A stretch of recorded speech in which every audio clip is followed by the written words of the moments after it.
जिम्मेदारी से करूंगा, आपका करना आपकी जिम्मेदारी है। बीच बीच में हम टेस्ट पूछेंगे, कई बार हम आपसे डिफरेंशियल डायग्नोसिस बनाएंगे कि एक पेशेंट आया है, उसको ये तकलीफ है, बताओ उसको क्या क्या क्या हो सकता है।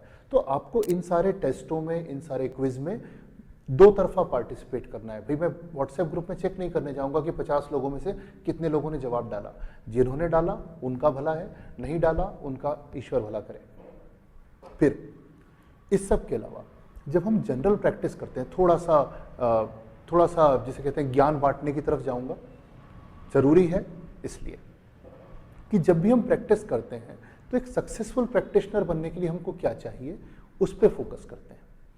कि प्रैक्टिस तो हम सब कर रहे हैं, किसी न किसी फॉर्म में कर रहे हैं, अपनी ओपीडी चलाते हैं, अपनी क्लिनिक चलाते हैं, पर हम में से हर एक की चाह है कि हम सक्सेसफुल प्रैक्टिशनर बने, हमारे एरिया में, हमारे शहर में, हमारे कॉलोनी में हमारा नाम हो, कि आदमी ढूंढ के जाए कि हाँ फलाने डॉक्टर साहब के पास जाना है।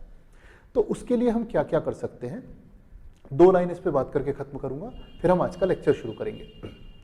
तो सबसे पहली बात है कि हमें कॉन्स्टेंटली अपने नॉलेज को अपडेट करते रहना चाहिए।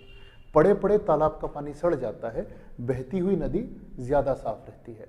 यदि हम अपने नॉलेज को कॉन्स्टेंटली अपडेट करेंगे, क्योंकि मेडिकल साइंस कॉन्स्टेंटली अपडेट होती है, तो हम कंपैरेटिवली बेटर रहेंगे अपने कॉम्पिटिटर्स से। क्योंकि हम प्रैक्टिस कर रहे हैं तो जाहिर है हमारे 4 कॉम्पिटिटर्स भी हैं।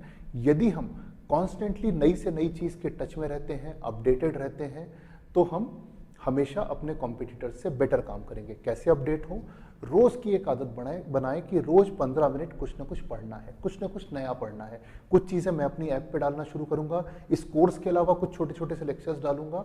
ये सारी चीज़ें आपको पढ़नी है, नहीं तो नेट से ढूंढ के कोई एक सिम्टम पकड़ लें, कोई एक चीज़ पकड़ लें, उसके बारे में पढ़ते रहें।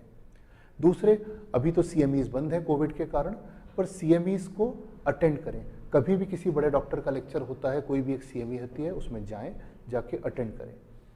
कभी भी कोई नई दवा आती है, किसी दवा के बारे में हमको पता नहीं है,